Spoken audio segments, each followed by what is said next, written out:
தண்ணி குண்டாலாம்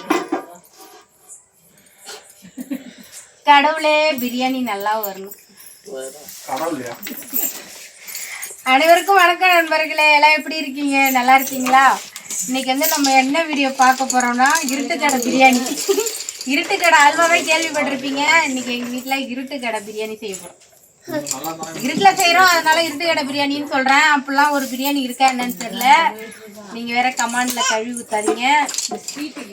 இன்னைக்கு வந்து அதாவது காலையில இருந்து ஒன்றும் நல்ல சாப்பாடே இல்லை. அப்புறம் அது இல்லாம ஏதாவது ஒரு பிரியாணி செஞ்சு ரொம்ப நாள் ஆகுது. சரி, ஏன்னா நம்ம ஏதாவது ஒரு நல்ல சாப்பாடு இன்னைக்கு செஞ்சு சாப்பிடலாம். அப்புறம் மெயினா வந்து இன்னைக்கு வந்து காதல இருக்கு. நம்ம என் தங்கச்சியும் லவ் பண்ணிதான் கல்யாணம் பண்ணிட்டா, என் தம்பி லவ் பண்ணிதான் கல்யாணம் பண்ணிட்டாங்க.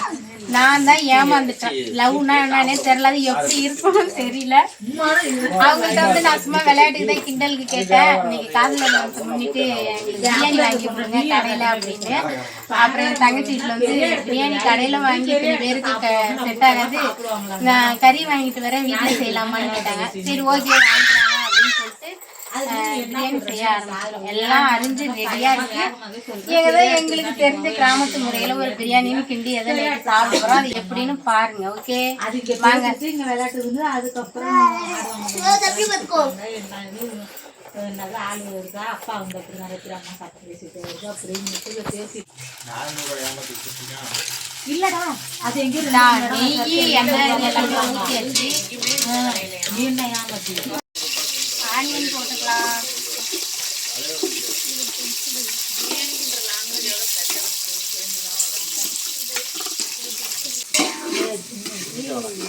வெங்காயம் நல்லா பொன்னேரமா வதங்கிடுச்சு. நல்லா தக்காளி போட்டுக்கோ.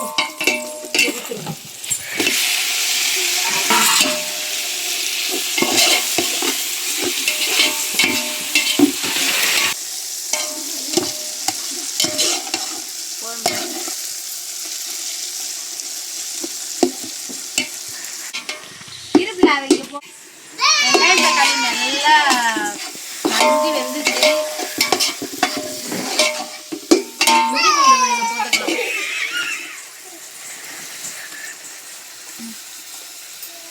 இதை நல்லாவே அரைக்கிறது நீங்க. வீட்டுக்காரர் சொல்றாரு, உனக்கு பிரியாணி வேணும்னா கேள்வி வாங்கி தரேன், ஆனா இந்த லவர் சேவை முன்னிட்டு வந்து கேட்காதுன்னு. எல்லாருமே இப்படியே சொல்றாங்க லவ் பண்ணவங்கலாம். நீங்க உங்களோட அனுபவம் என்னன்னு கமெண்ட்ல சொல்லுங்க. நானும் ரொம்ப ஃபீல் பண்றேன், நம்ம லவ் பண்ணாம விட்டோமே அப்படின்னா என்ன, அப்படின்னா என்னன்னு பார்க்காமலே விட்டுட்டோமே அப்படின்னு. அதுல இருந்து நான் தப்பிச்சுட்டேனா இல்ல ஏமாந்துட்டேனான்னு சொல்றீங்க. எங்க கருத்தா தப்பிச்சிருக்கேன். அந்த அளவுக்கு ஒண்ணும் இல்லையே, நீங்க நல்லா தானே இருக்கீங்க, என்ன எப்படி சொல்றீங்க? நீங்க ஃபீல் பண்ற அளவுக்குலாம் ஒண்ணும் இல்லையே. அதெல்லாம் வாழ்ந்து பார்த்தா தெரியும். லவ் பண்ண உங்க லைஃப் கூட ஒரு அளவுக்கு பரவாயில்லைங்களே. எனக்கு வீட்டுல பார்த்து வீட்டுல சொன்னவங்கள தானே நாங்களே வீட்டுல பார்த்துருக்குறது. என் லைஃப் போச்சு. என்ன ஒப்பிடும் போது நீங்க நல்லா தானே இருக்கீங்க, அது வரைக்கும் சந்தோஷம் தானே. இறக்கி வச்சு கொஞ்சம் போட்டுக்கலாம்.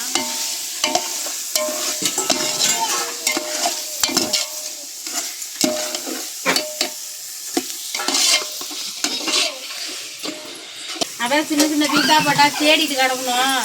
இதுனா ஆளுக்கு ஒன்று எடுத்துக்கலாம்.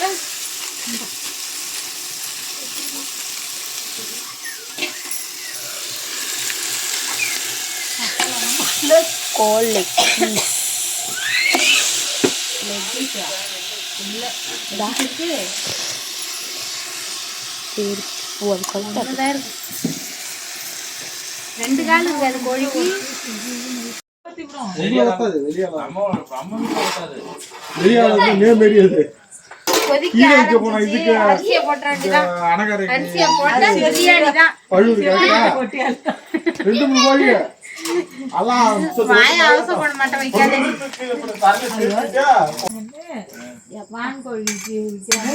மறுபடியும் வாங்கோழி அவரு எல்லாம் என்னோட பிரியாணிக்காக வெயிட்டிங். அவரு கோழி வாங்குறாரு, அவருக்கு வித்தாங்களாம். சத்தியில என்ன பிரியாணி மாதிரி இருக்குமோ குஸ்கா மாதிரி இருக்குமோ ரெண்டும் ஒரே மாதிரி தான் இருக்குல்ல. சரி மூடி எடுத்துக்கலாம். இது மாதிரி நீங்களும் நைட்ல பிரியாணிலாம் செஞ்சு சாப்பிடுங்க. நிறைய செஞ்சு சாப்பிடுவீங்க. நாங்க தான் கிராமத்துல அதிகம் செய்ய மாட்டோம். எங்களுக்குலாம் பிரியாணி செய்யணும்னா கிட்டத்தட்ட அப்படியே ஒரு மாசத்துக்கு ஒரு டைம், இல்லைன்னா ஒரு 2 மாசத்துக்கு ஒரு டைம், 3 மாசத்துக்கு ஒரு டைம் கூட செஞ்சிருக்கோம். அடிக்கெல்லாம் செய்ய மாட்டோம். என் தங்கச்சி வீட்டுல வான்கோழி வாங்க போறாங்களா, அதை பத்தி பேசிட்டு இருக்காங்க. அங்க போகாத பட்சல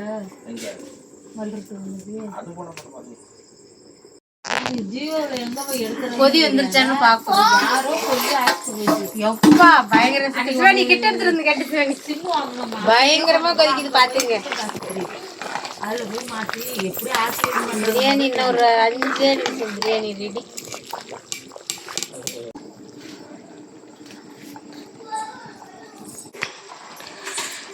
சாப்பாடு நல்லா வந்து பிரியாணி ரெடி ஆயிடுச்சு. இன்னும் ஒரு 2 நிமிஷம் இறக்கி வச்சிடலாம். இது கிண்டுறது தான் பெருசா இருக்குது. அடி பிடிச்சிக்க மாட்டேங்குது.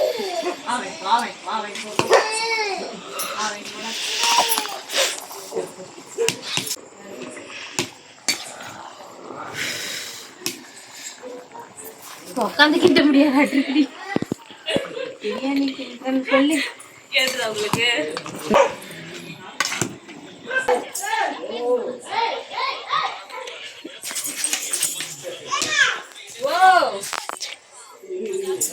இறக்கியாச்சு. அது இன்னொரு டைம் வந்து நல்லா கிண்டிட்டு அப்பதான் அடி பிடிக்காது. அடியில வந்து தீஞ்சு போகணும் இருக்கும்.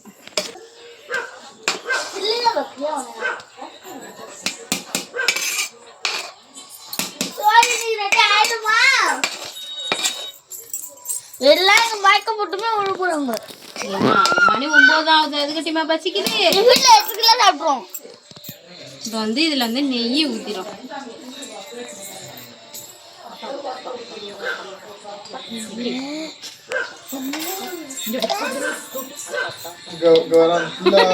நெய் கரண்டி விழுது உள்ளார.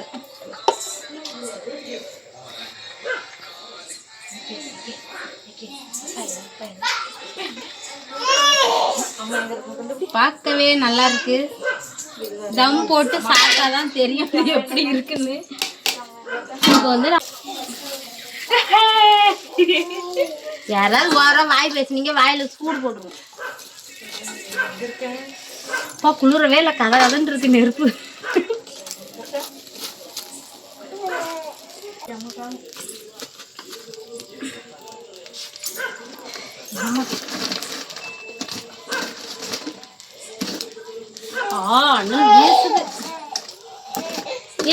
வெயிட் வைக்கணுமா?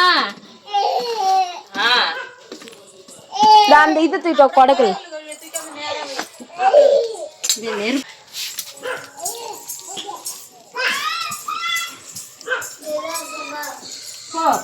அக்கா அங்க இருக்கா. அம்மா தம்மு போட்டாச்சு. பிரியாணி வெற்றிகரமா செஞ்சாச்சு. அடுத்து சாப்பிட்டு பார்க்கணும். ரெடி பண்ணுங்க. 1 2 3 பிரியாணி ரெடி.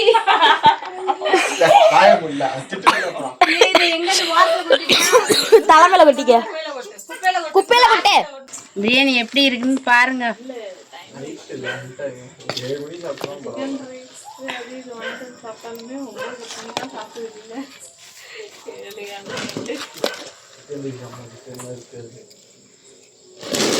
பிரியாணி நல்லா உதிரி உதிரியா வந்திருக்கு. பிரியாணி ரெடி ஆயிடுச்சு. எல்லாரும் சாப்பிட ஆரம்பிச்சிட்டோம் நண்பர்களே. எல்லாம் தூக்கம் வருதுன்ட்டு எல்லாம் இதெல்லாம் அரை தூக்கத்தில் உட்காந்து சாப்பிட்டுட்டு இருக்கு. அதனால டக்கு டக்குன்னு சாப்பாடு எடுத்து கொடுத்தாச்சு. சாப்பிட்டு மணி ஆயிட்டுது. மணி 9:30 ஆகுது. நீங்களும் இது மாதிரி குடும்பத்தோட பிரியாணி இது மாதிரி நைட்டில் சாப்பிட்ட அனுபவம் உண்டா கமெண்ட்ல சொல்லுங்க. இந்த வீடியோ பிரியாணி செம்மையா இருக்கு. பிரியாணி எப்படி பிரியாணி நல்லா இருக்கா? அதே பிரியாணி எப்படிங்க? ஹாய் சொல்ல. நான் தூக்கத்தில் இருக்காங்க. அதான் வரும் ஹாய். காற்று தான் வருது, வார்த்தை இல்லை. சரி ஓகே, நம்மளுக்கு இந்த வீடியோ பிடிச்சிருந்தா லைக் பண்ணுங்க, ஷேர் பண்ணுங்க. மறக்காம விஜய் சனா பண்ணிடுற யூடியூப் சேனலை சப்ஸ்கிரைப் பண்ணுங்க. Okay bye. எல்லாரும் பிரியாணி சாப்பிட வாங்க எங்கள் வீட்டுக்கு.